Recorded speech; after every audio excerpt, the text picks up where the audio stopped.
Thank you for watching this video. Subscribe to my channel.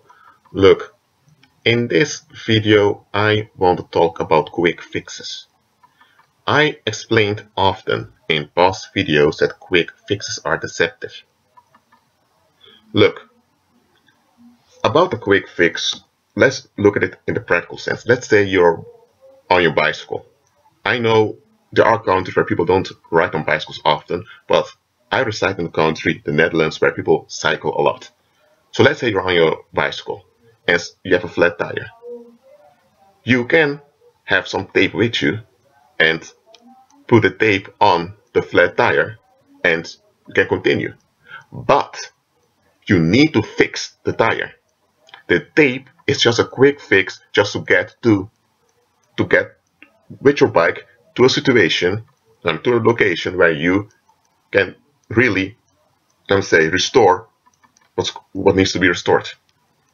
Why? Because if you're in traffic and have a flat tire, you don't have the tools there to restore everything. So you put the tape on it so that you can at least function for a while till you get to the place where you get the help you need.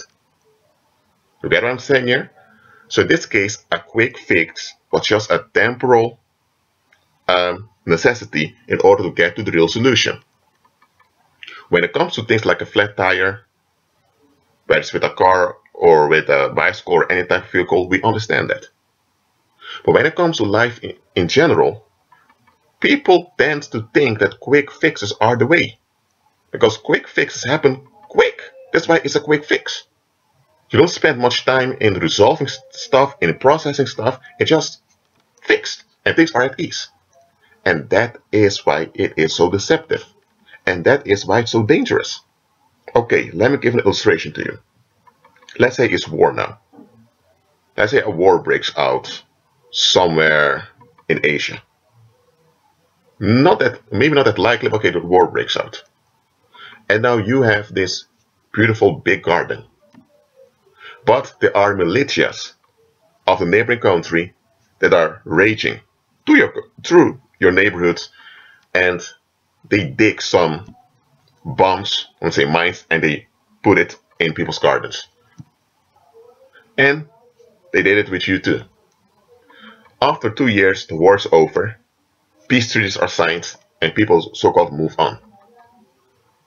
The trains are riding again, you have holidays, and people go on holidays in both countries, so things are so-called moved on.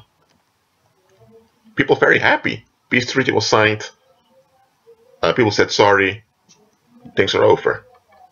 And what do you do with your garden? Well, you grew a vineyard, a small vineyard. But now 5 years later, you have an employee working on your vineyard. He's walking around and suddenly, bang, a bomb goes off. He's dead. Now it's all over the news that someone died due to a mine. But the thing is, people forgot that there was war 6 years ago.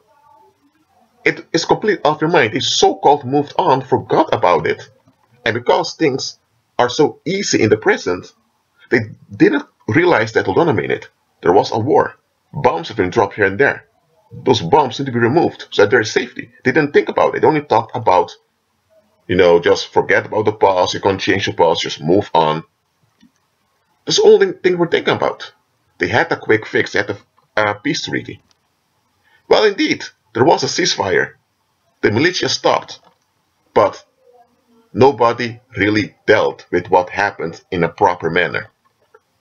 Okay, it's not recommended people keep remembering the past and remaining angry. That's not the point.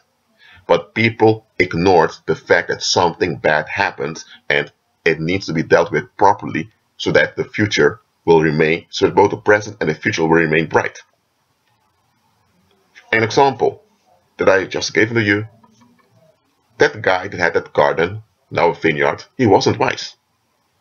He should have asked the government or other people with knowledge to look at his garden, to check it, to see if there are still mines or bombs down there. And if there are, he should have invested his money in making his garden safe. If he would have done that, it may have taken maybe a year or two, but afterwards, he could freely plant his vineyard and there wouldn't be any trouble. But here's the thing, he did not want to look at the bigger picture. He wanted a quick fix, and because a quick fix came, the peace treaty, people jumped on it. They thought, finally there's a peace. But it was a deceptive peace. Now let me tell you this, just like that guy with that garden, the Holy Spirit wants you to know that the way you used to deal with stuff is not the right way to deal with stuff. It is practical, but it doesn't work in your long-term advantage. Look, if suffering would be completely useless, the Holy Spirit would have removed it from you a long time ago. But suffering isn't completely useless. We often see the purpose of the suffering Christ allows us to go through. However, it does serve its purpose on our behalf. Christ doesn't need our suffering. However, he's using our suffering to build us up into his image. That means that we are free from the negativity of this world. Look, let's say you enter a park. It can be a small park, doesn't have to be a national park. But there are ponds over there, there are waterfalls, there are fields with beautiful flowers. Now, the site is great. So you may want to enter and spend some time over there. But what if you knew that there are possibly mines hidden in that park? Would you still consider having a picnic over there? Or having a party over there?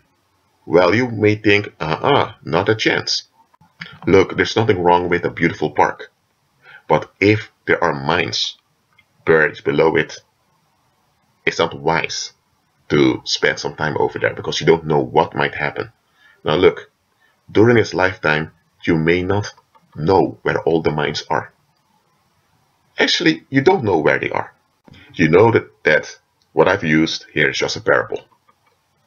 There are many people out there, I dare say millions of people out there, who are carrying energetic minds.